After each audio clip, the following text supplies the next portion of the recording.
Friends, कैसे हैं आप लोग। वेलकम टू माय चैनल अक्षर क्विल। इसके पिछले वीडियो में मैंने आपको सोनेट 29 शेक्सपियर का एक क्वेश्चन कंप्लीट कराया था जो आपका 200 वर्ड्स का था। आज भी मैं आप लोगों के लिए सोनेट 29 से क्वेश्चन लेके आई हूँ जो 200 वर्ड्स का है, और जो 2 या 3 क्वेश्चन मैं आपको हर एक चैप्टर से करा रही हूँ, बहुत ज़्यादा इम्पॉर्टेंट है। इसलिए आप लोग इसको नोट डाउन कर लीजिएगा और अच्छे से रिविज़न कर लीजिएगा। इसी से क्वेश्चन आपके पूछे जाएंगे और देखने को मिलेंगे। तो चलिए आज के सेशन को स्टार्ट करते हैं। तो क्वेश्चन है हमारा, examine the role of love as a spiritual and emotional force in sonnet 29।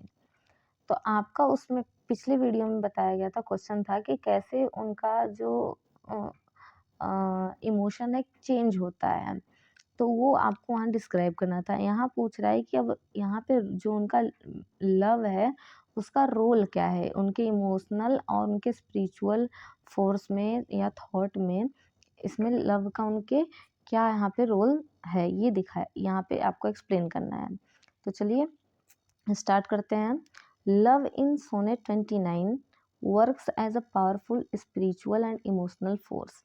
क्योंकि जब टर्निंग पॉइंट आता है तो वो सारे अपने दुखों को भूल जाते हैं और वो एक पावरफुल फोर्स की तरह काम करता है उनका जो लव है। In the opening line the speaker feels socially rejected and emotionally broken. तो आपने पिछली वीडियो में भी देखा था, इसमें भी वही चीज़ है कि पहली लाइन में हम देखते हैं कि पहले स्टार्टिंग में स्पीकर जो होता है खुद को सोशली रिजेक्टेड फील करता है और इमोशनली ब्रोकन होता है, खुद को आउटकास्टेड फील करता है। He compare himself with others and feels inferior. वो खुद को दूसरों से कंपेयर करता है कि कैसे लोगों के पास धन है, दौलत है, शोहरत है, रिस्पेक्ट है सोसाइटी में, और उसके पास कुछ नहीं है। तो वो बहुत ज़्यादा खुद में रिग्रेट फील करता है और होपलेस रहता है।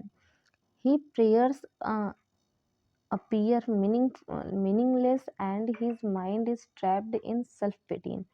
और जो वो प्रेयर करता है उसको लगता है कि मीनिंगलेस है, और उसका माइंड होता है वो खुद के ही दुख में एक तरीके से उलझा हुआ रहता है। This mental condition represent spiritual emptiness. ये जो उसकी मेंटल कंडीशन होती है ये एक स्पिरिचुअल खालीपन को दिखाता है उसके, कि उसके माइंड में अभी जो संसार या भौतिक चीज़ें हैं उसके रिगार्डिंग चीज़ें चलती रहती हैं, कि उसके पास बहुत ज़्यादा धन या फेमस वो नहीं है, तो वो बहुत ज़्यादा खुद को लोअर फील करता है और होपलेस फील करता है। अब यहाँ पे इसके बाद जब हम बताते हैं, इसमें ये हमारा एक तरीके से इंट्रोडक्शन, हमने पहले बता दिया कि वो स्टार्टिंग में कैसा फील करता है और फिर एट द एंड जो लव है उसकी, जब उसका थॉट उसके माइंड में आता है तो वो किस तरीके से इफ़ेक्ट डालता है। तो love how ever love इंटर्स the poem, जब उसका लव इंटर करता है पोएम में, नॉट थ्रू फिजिकल प्रेजेंस, वो फिजिकली वहाँ नहीं दिखाई देता है, बट थ्रू मेमोरी, उसकी यादों में, जो यहाँ पे स्पीकर होता है उसकी यादों में। The simple act of remembering the beloved changes everything. यहाँ पे सिंपल एक्ट दिखाया गया है कि जब जो स्पीकर होता है अपने बिलविड को याद करता है, रिमेम्बर करता है, तो उसकी सारी चीज़ें चेंज हो जाती है। वो होपलेस से होपफुल हो जाता है, और वो जो खालीपन उसको फील हो रहा था अब वो खालीपन फील नहीं होता है उसे, और बहुत ज़्यादा उसे हैप्पीनेस फील होती है। The speaker heart's rises above suffering, वो जो सफरिंग कर रहा था उससे वो बाहर आ जाता है। And his emotional burden disappear, और जो उसका इमोशनल भारीपन बर्डन था वो गायब हो जाता है। Love become a healing power, love किस तरीके से काम करता है, एक हीलिंग, जैसे कोई भी जो आपका पेस्ट होता है वो आपके घावों को भर देता है, वैसे ही यहाँ पे लव होता है जो स्पीकर के एम्प्टीनेस को भर देता है। Healing power that restore dignity and confidence, और उसके अंदर डिग्निटी और कॉन्फिडेंस आ जाता है। It lifts the soul just as a bird rises towards heaven at the dawn. ये उस तरीके से काम करता है जैसे कि बर्ड क्या होता है, अर्थ से आसमान की तरफ या हेवन की तरफ वो उड़ता दिखाई देता है।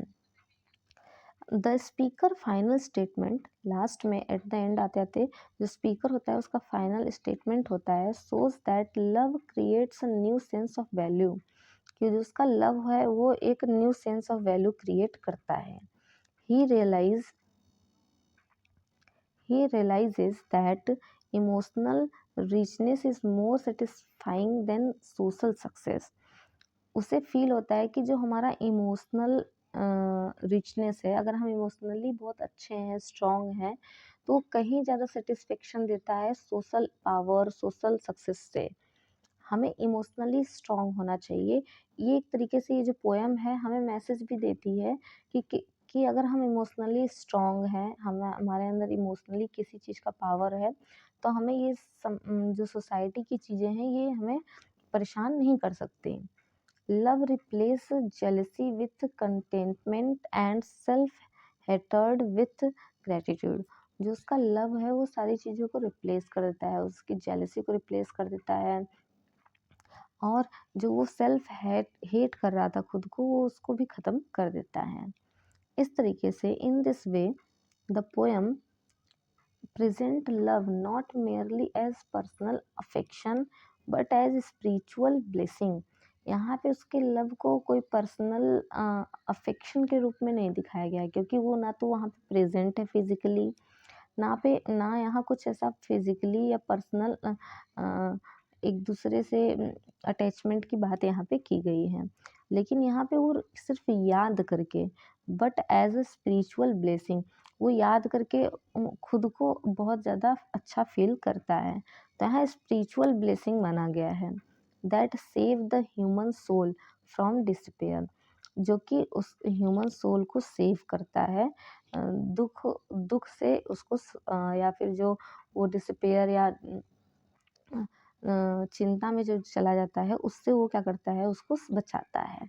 जैसे अगर हम परेशान होते हैं तो हम अगर माइंड में सोचते हैं कि गॉड हैं वो सब अच्छा करेंगे, तो एक हमारे अंदर एनर्जी आ जाती है, एक हमारे अंदर पावर आ जाती है, हम सब फिर हमें अच्छा फील होने लगता है। उसी तरीके से यहाँ पे लव जो है एक तरीके से गॉड का काम कर रही है, यहाँ पे एक तरीके से स्पिरिचुअल ब्लेसिंग का काम कर रही है स्पीकर के लिए। तो समझ गए आप लोग, ये एक तरीके से पोएम की पूरी समरी है जिसे आपको आंसर में राइट करना है। वहाँ भी आपने देखा था इसके पहले वाले वीडियो में कि कैसे हमने टर्निंग पॉइंट दिखाया था कि जो जर्नी है, इमोशनल जर्नी कैसे टर्न होती है। यहाँ पे हमने लव को यहाँ पे पावरफुल दिखाया है, एक तरीके से कैसे वो स्पिरिचुअल है और इमोशनल फोर्स के रूप में काम करता है। तो ये हमारा लॉन्ग क्वेश्चन है, इसे आप लोग नोट डाउन कर लीजिएगा। शेक्सपियर के सोनेट से क्वेश्चन पूछे जाएंगे ही जाएंगे, क्योंकि आपके बहुत ज़्यादा फेमस राइटर हैं। तो जो आपके फेमस राइटर हैं उनके क्वेश्चन ज़रूर पूछे जाते हैं एग्ज़ाम में।